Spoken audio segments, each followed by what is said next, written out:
Hello and welcome to Let's Chat, my weekly vlog series posted every Monday at lunchtime if you're in the UK, now with unshaven face because I forgot to shave recently. Anyway, what we're going to do today, well, I had hoped to show off the Japanese candy I was getting this month. It still hasn't arrived and I'm pretty sure it's not going to arrive today, although if I get interrupted by the door, it's either that or a large beef jerky order I've made. So I've got some questions to go through on the comment section of last week's Let's Chat. I also have a couple of things for show and tell, one food related, two game related, and then an actual game, or two actual games to show you as well. So we'll get onto that as well. I'd just like to start though with these. Let me just see if I can get this in. I think I mentioned this on a Rebirth run, but I found these in Tesco's in their Japanese foreign food aisle, and it's Tom Yum flavour biscuit sticks. I don't actually know what Tom Yum is. I mean, I can read it, but I don't know what it is.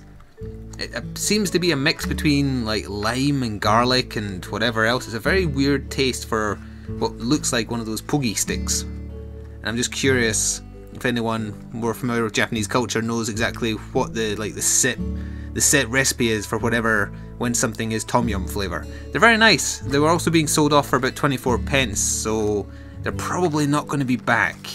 And they're actually classed as pretzels as well. Anyway, yeah, they're nice. They're a little bit spicy, although not too spicy outside of, say, like wasabi. Japanese people they're not really big on curry spices and that kind of thing, so. But yeah, if you know what that means, or what goes into that flavour, let me know, because it's nice and I wouldn't mind finding other stuff flavoured like that. But anyway, that's the food portion of this chat video out of the way. Also, just as a random aside, the Monster Hunter 4 hype is real. And it's interesting, I was talking about this last time, but you have to be very sure you want a game to give into the hype these days, especially after 2014. And I just got messaged on Steam. Do I want to play Battle Block Theatre? Not right now, no. I'm just gonna go into busy and hopefully you'll twig. There we go. Anyway, no, I don't want to play Battle Block Theatre right now, though. It's a very good game, and you could have got it for pennies in the Christmas sale. And I totally forgot what I was saying. Oh yeah, the hype about Monster Hunter 4. It is real, because the difference between 4 and 4U is very slight. So I already know that it's a good game because I played the crap out of the Japanese version. It just has more stuff in it, which is good. So I have absolutely no problem pre-ordering Monster Hunter 4. I also have no problem suggesting it to people because I can say with 99% certainty that it's a good game, unless they really screwed something up with the translation or, you know, the localization, I guess. Capcom actually have pretty good localization teams, outside of the fact they tried to Americanize Phoenix Wright when you frequently visit places which are very clearly Edo-era Japanese buildings, and then they have to kind of put in this bullshit like, oh, we're going to a Japanese-themed theme park in downtown Manhattan. It makes no damn sense. It's very funny. It's a mistake they made in the first game, and because they made that mistake of setting in America rather than Japan, they had to run with it, and it got more and more ridiculous as the series went on. It's quite funny. I think they do it on purpose now, though, to be honest. But yeah, this is in relation to Evolve as well, because we've been playing the Evolve. It's classed as a beta, right? Or the closed beta weekend, I think it was. Been playing it with Good Rory and Stormkiller and CR, and we all kind of went away with the same thing, that yeah, it's quite fun to play, but it doesn't seem very competitive in the sense that it's very unbalanced. At least that's my impression. Like, for example, the second medic you unlock, or if you own an X-Bone you get for free straight away, is very clearly better in every regard compared to the first medic. Or, let's say, the harpoon gun of the second hunter is garbage. It does nothing and the monster can break it without looking at it, whereas his sound spikes are far, far, far superior, assuming you place them properly, to the first hunter's pet, Daisy.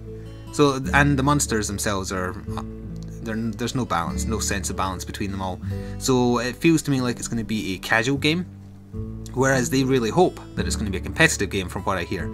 I don't think it's going to have that market, and I'm very worried that it's going to go the way the Titanfall did, where it's a lot of hype and then it kind of gets ruined. But the problem is with Evolve, I think the game itself is actually good, assuming you don't mind the fact that there's imbalance. I think it's a good game that's being ruined on the business side by the publisher rather than the developer. Turtle Rock don't have a good track record in regards to doing DLC. What I mean by that? Well, back when Left 4 Dead 1 came out, which was a game by them, they promised all this stuff coming post-release, new maps, etc, etc, and they couldn't be bothered.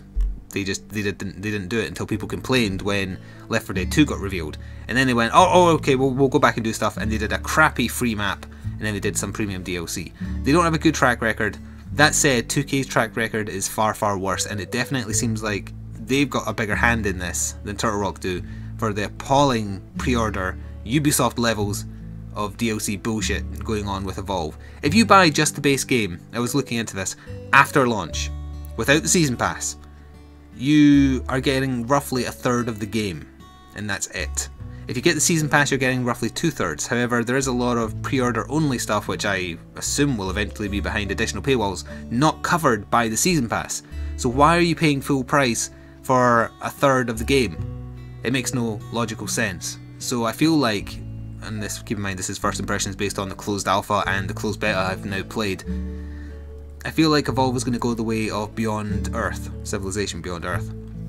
It's a good game, but it won't be recommended because of the bullshit. And that's a shame, because I actually do enjoy playing it and I think it's a lot of fun to play, but I don't want to pre-order it. I want to wait. And I don't want to recommend to people to pre-order that. Monster Hunter 4, yeah, definitely, go ahead, it's a fantastic game. I can say that with certainty because I played through essentially the game. Evolve, I've played it a little bit, and I still want you to be cautious about it. I guess that's what I'm saying. I do plan to play it, and I will hopefully do a proper Let's Look At, not just one covering the beta.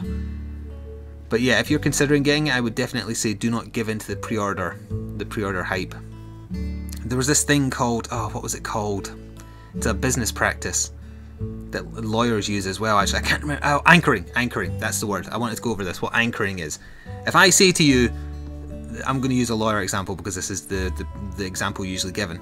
Say I'm seeking damages for something in court, and I say to the jury, I feel like, well, rather the compensation level is up to you. However, I feel that whether or not you want to give us 1 million, 5 million or 10 million, you will make the right decision. Now what that does is, when you hear the first value, you associate that value to the thing subconsciously, so that when you hear the other values, you're far more likely to assume the big number is way out there, so then you land somewhere near the middle that they've created, not you. That thing might only be worth, say, well, the compensation case in this example I'm butchering, it could be worth like 500,000 rather than 1 million, but they've put the anchoring point at 1 million, so that changes your expectations of where fair is.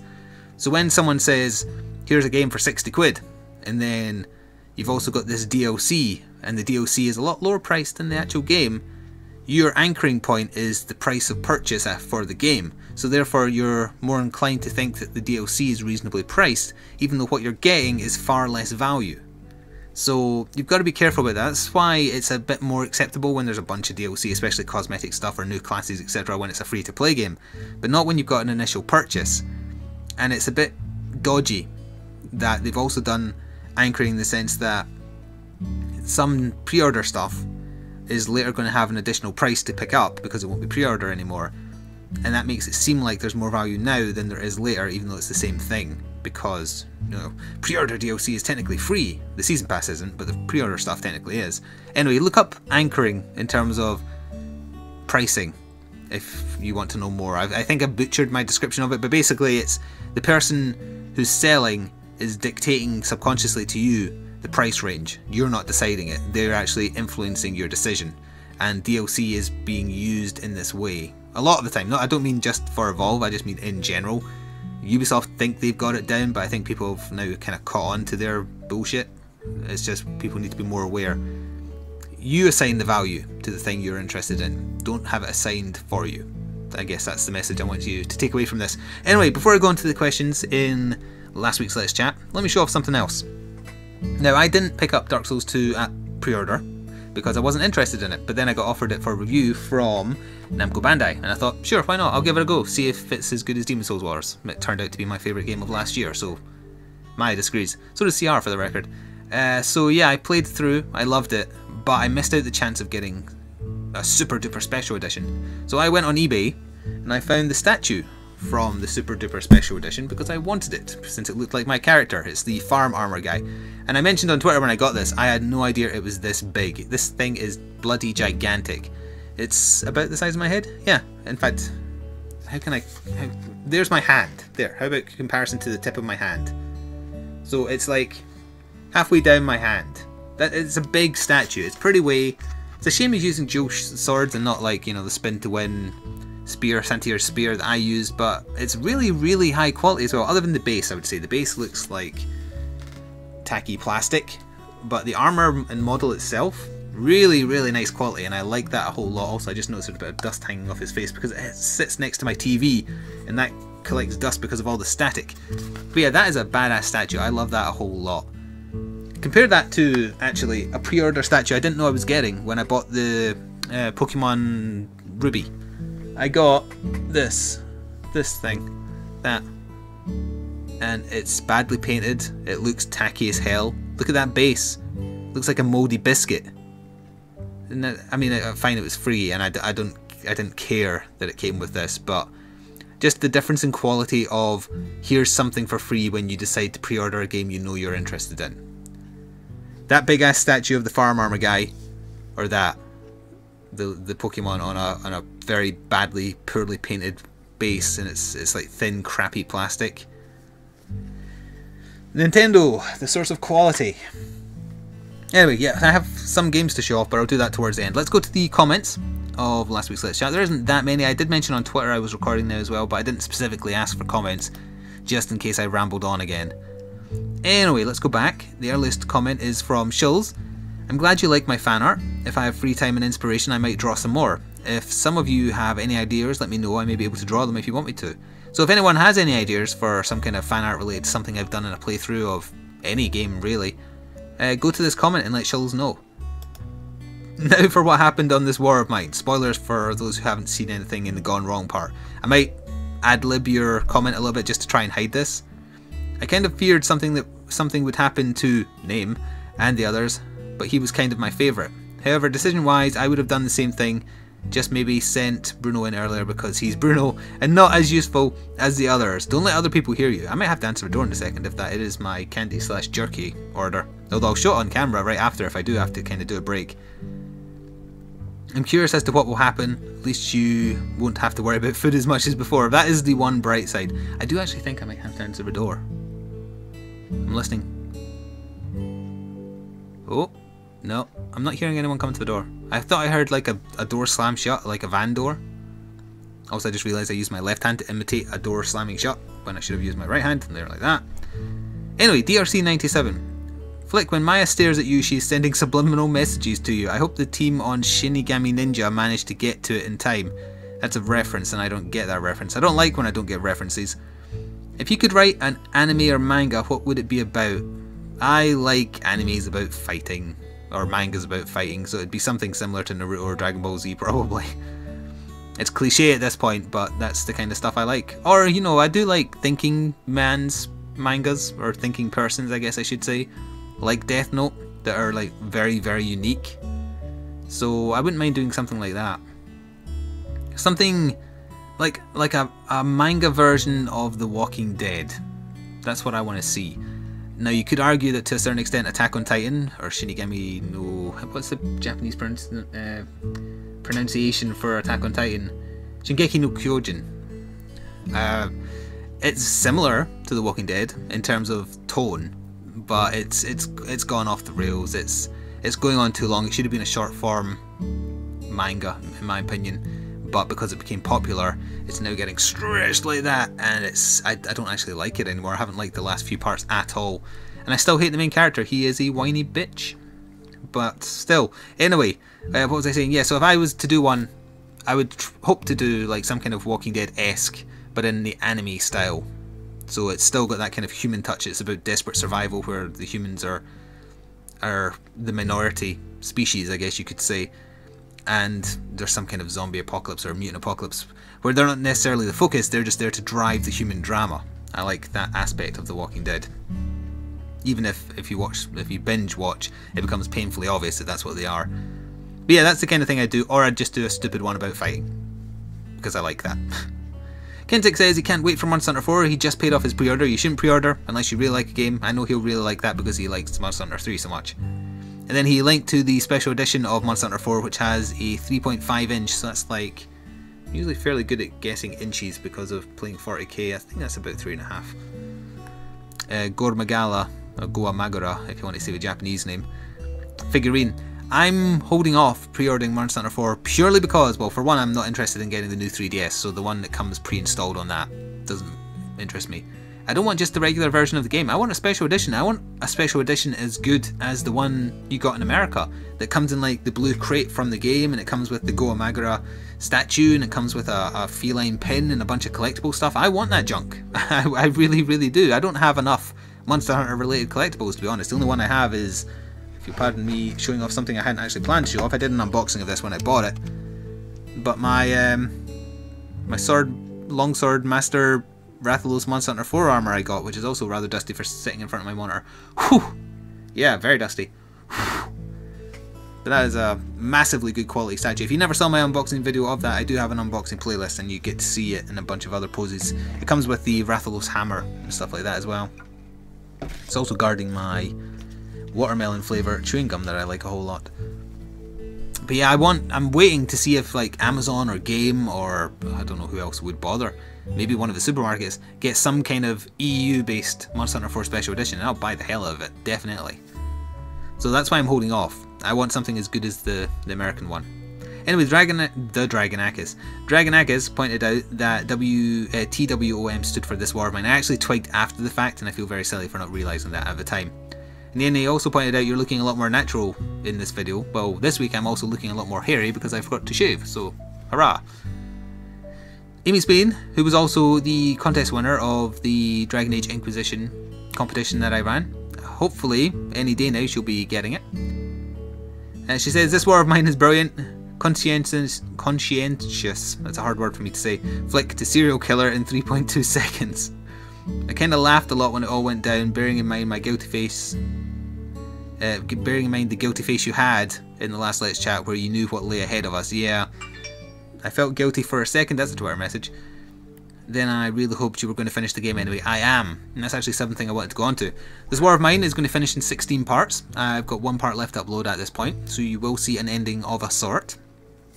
I've just uploaded the other day there, the final part of the pre-sequel, so that's gone. If it's freeing for that to be done, quite frankly. But I'm not the kind of person to quit something once I'm into it. I had to finish it. I know there wasn't a big audience for it, but I think the audience that did watch it might appreciate seeing the ending and the raid boss. No, wait, no, we didn't do the raid boss on film, did we? No, just the end boss and the ending. So yeah, that's uploaded. You might have seen the final part by the time this airs. And yes, yeah, you will have. Yeah, you will have. This War of Mine you won't have. That'll probably be either later tonight or tomorrow. So that's those two things out of the way, and then that leaves kind of like this 1.5 week to 2 week gap. But is that another? It is another Twitter message. I'll go to that in a second. Where I don't want to start a new series because Monster Hunter 4 is right around the corner, along with a bunch of other stuff in February and March that I want to cover. So I'm going to have to do a few more hour ofs, I think, and hopefully Rebirth will keep on going. Obviously, we're going to do, well, by the time you see this, we will have done a Monster Hunter 3 night, and the weekend before Monster Hunter 4 is out, we're going to do one big final Monster Hunter 3 night, and I might just kind of binge upload them that week to kind of, you know, get the hype going for 4U. That's my plan. There shouldn't be a gap in content, you know what I mean, but in terms of series, the only ongoing ones that are going to carry on between kind of like the week you're seeing this and then Monster Hunter 4's release will be Rebirth, 3U, and that's it. Other than that, it'll be Let's Chats, you know, look ats, and hour ofs. And the Warframe stuff, maybe. I think I've still got 3 videos of Warframe I haven't uploaded. I binge recorded. Binge is my word of the day, apparently. I binge recorded hours of us playing it, hour chunks, and I've just been uploading it as filler, basically. So it's still going to be used as that for a little while. So that's my plan between now and when Monster Hunter 4 is released. When Monster Hunter 4 is out, that opening week, I will probably heavily do lots of videos on it. Rebirth will still continue daily, but other than that, other stuff might get pushed, if there is other stuff. Kuner K says, why Batman though? This is in relation to his question last time. I never thought of him as a superhero, he's just a very rich man with some martial arts. I strongly agree on you showing games and collectibles things. Good. And then he said, keep it up. So I used to be in the same opinion as you, that Batman doesn't count as a superhero. He doesn't have any superpowers, therefore he is a vigilante. I think the Arkham games kind of turned me around on my opinion of him, although that implies I didn't like Batman, but that's not true. I loved the animated cartoon when I was a kid. Always watched it. I think the thing I like about him is that, well, for one, he's skilled, and He has this kind of stereotypical meme surrounding him where, given any amount of planning, Batman can beat anybody, including Superman, which is silly and stupid and makes no logical sense. But I like that idea that he's just a very intelligent man who's very skilled at martial arts. And I think the thing that appeals to me most, and this actually gets played into in the Arkham games a lot, which is part of the reason I love those Arkham games so much, apart from Origins, that he sticks to his morals of he will never kill anybody. He will never take a life no matter what is done to him. And that's what made the ending of Arkham City so very powerful and probably one of the best endings ever. So I think that's why I like him. I like that he stands for his morals, but he's obviously skilled enough to back them up. And he's classed as a superhero even though he doesn't have a superpower.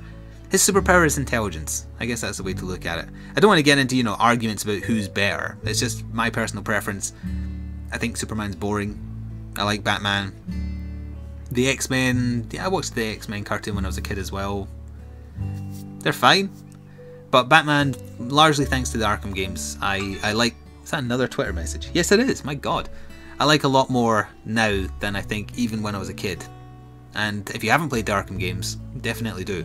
Especially now that the last one is coming out in February as well, right? That's a game I forgot to mention. Damn. I don't plan to do like a playthrough of the Arkham games. I think they're games that you should enjoy personally, but I might do like challenge map stuff. I don't mind doing that because there's no story involved. Yeah, I'm massively looking forward to that. So I hope I answered your question, kind of. I'm distracted by the dog barking again, in case I have to answer the door. She's crying, which implies it's the postman going past. I guess we'll see in a second. The Fixnix says, PS Vita games, if you like the Sword Art Online anime or graphic novel, I recommend Sword Art Online Hollow Fragment. So there you go, that was, someone asked last time, recommendations for Vita games. If you like Sword Art Online, there's one for you to check out. I don't know if it's available everywhere or if it's a Japanese import, but your Vita is region free anyway. Let's see.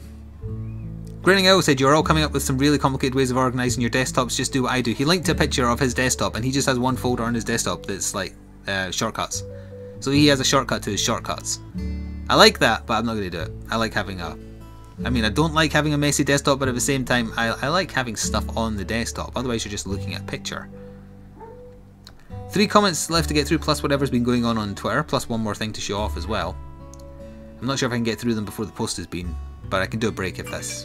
Is that another Twitter message? What the hell is going on Twitter? I need to check that out in a second. Anyway, Josh Pollard says, I agree, I love PS Vita indie games. I think if you pre-order Monster Hunter 4 Ultimate, you get a Gore Magala figure. You do if you're in America, and get the collector's edition, which I think is badass. I'm definitely getting the new Monster Hunter 3DS because I don't want to get that Circle Pad Pro. Fair enough. I'm not sure how well the little... That's definitely Postman. The little pad works on the new 3DS though, that's the only thing. Let me just listen for a second in case I do need to get up. Nah, that was just stuff through a door. See, that's how she reacts every day. I don't know if you can hear it as well as I can, but she loves bouncing at the window. I think I have a little video on my phone of her doing that. I might post that sometime. Anyway, Zach King, or Zek King, says, great video, men. 2 people have thumbed this up. I'll be the 3rd, sure, why not? And then Reaper said, Woot, you got it right. Did I? I said it 2 different ways. This is in relation to pronouncing his real name. And well, your record for not dying, you spelled dying wrong, for Monster Hunter 4 Ultimate is over already. The demo doesn't count. The demo's different. And it only barely started. Can't wait to play it. Hopefully that issue was only on the demo. It was to do with... This is my recording messing up a little bit. Oh wait, no, you mean the DCing, right? That is apparently maybe just a thing with the game. I'm looking into ways to strengthen my wireless signal from my PC. I mean, I'm not a big distance away from the router, but this is an old house and the wireless signal in this house is shit. Is there anything I can bung in my PC, or you know, like a USB amplifier or something, just to strengthen the signal? Because I want my 3DS to be more stable wirelessly, and there's no way to connect it wired because, you know, Nintendo are idiots when it comes to internet stuff. You have to buy an additional thing if you want to do it with the Wii U, for God's sake, which I had to do because I couldn't trust wireless on that either. Sadly, as far as I'm aware, there's no similar extension for the 3DS's. But yeah, if you know any way to amplify a wireless signal that applies in this regard, anyone, let me know. So that's that was the final comment. We didn't get as many this time, so got through them a bit quicker, although that said, we're still approaching half an hour. Let me see what the hell's been going on Twitter. Epic Fail has been spamming me about stuff. Is the Circle Pad Pro necessary for Monster Hunter 4U considering the lock-on feature? Apparently not. apparently is not as required as it was for 3U. You can get used to the camera controls. I would suggest that you just try them in the demo and see if you can do it. I don't like not having 2 analog sticks, so plus I'm used to using the Circle Pad Pro. It's essentially the same as using the gamepad for the Wii U. Will you buy Evolve? And how many people you already have in party will also play? I don't know how many people are going to get it. Stormkiller said he's very close to buying it. I think I have secured a review copy, but I'm not sure. I'm not 100% sure. I'm like 90% sure. I don't know about CR or Good Rory. Good Rory didn't actually get to try it that much, so you'd have to ask them. I know that CR's brother has definitely pre-ordered it. CR told me that the other night there. Pointers and things to do to pass the time at work. Watch my videos. I'm a programmer and people walk behind me from time to time. Listen to my videos. And then you said sausage or salami. That's actually an interesting choice, because just the other day there I saw some salami in the supermarket and I've never really had a lot of salami before, so I bought it to try it. I haven't tried it yet, so ask me again next week and I'll have an answer for you. A genuine, I'm being entirely genuine. That happened just the other day from me recording this. So yeah, I'll have an answer for that next time. And that is all your questions. Also, you linked me to like a shirt you mashed up for like Monster Hunter 3U with my Invincibility Frames catchphrase. I couldn't use that obviously because you're using a scene from the game, but it was fun. So the last thing I want to show off as we kind of trail off and finish here is show and tell game time. Where is it? There it is. I wanted to show off a game I absolutely loved on the Dreamcast, and what I think is responsible for my, I was going to say like, but let's say tolerance for Warframe. It's that. My Dreamcast copy of Phantasy Star Online. I played this online non-stop when I was younger on my 56k modem with a wire stretched from here all the way down to the old modem. Yep. Phantasy Star Online was a fantastic game. The Phantasy Star, what was the new one called? Phantasy Star, it's not just called Phantasy Star Online, the new one, the one that's actually an MMO. Tried that and it's nowhere near as good. But yeah, this was a fantastic game. I'm trying to see the date this actually came out. And then I missed the Dreamcast. The Dreamcast was a fantastic console. It sucks that it failed. It does have it has an offline mode. So they were doing this. This is an always online game, not really. And it's keyboard compatible, virtual memory compatible, VGA compatible, vibration pack compatible. I can't see a date on this at all, sadly. But yeah, Phantasy Star Online was great. And then they kind of updated their Dreamcast software so that your connection was a bit more stable. And they came out with a new version of Phantasy Star Online called version 0.2, or I guess just version 2, which I also have still. There we are, the fancier looking version. I think it had new weapons and classes, but I can't quite remember. Can't really get in a good look at the camera. Nah, it's not going to zoom out. Oh yeah, there we are. And I think actually that Warframe kind of plays similarly to Phantasy Star Online. It's 4 people in a party max. You just kind of go through generic randomized, semi-randomized areas, and there's a few set bosses that you can kill, and it's more about the grind for better gear and rare gear than the story. The story's kind of ho-hum. In fact, I would actually say Phantasy Star Online has more of a story than Warframe. So I think that's the only reason that Warframe appeals to me in its current form. It evokes a lot of my memories of Phantasy Star Online, and I think that might have been what they were going for. I might be wrong about that, but it certainly seems that way to me.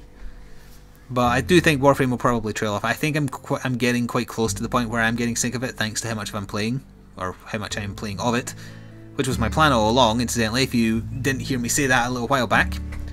So yeah, it'll probably fall to the wayside when Monster Hunter 4 comes out, and I can't wait. Well, I have to, don't I? It's like 3.5 weeks away still. That's a long wait. But we'll get through it. There'll be Monster Hunter 3U in the meantime to pass the time. And that is going to conclude this Let's Chat. I hope you enjoyed, and that you don't mind that I didn't shave for the occasion this time. I'll try and do that next time. And of course I'll have some more stuff to show off.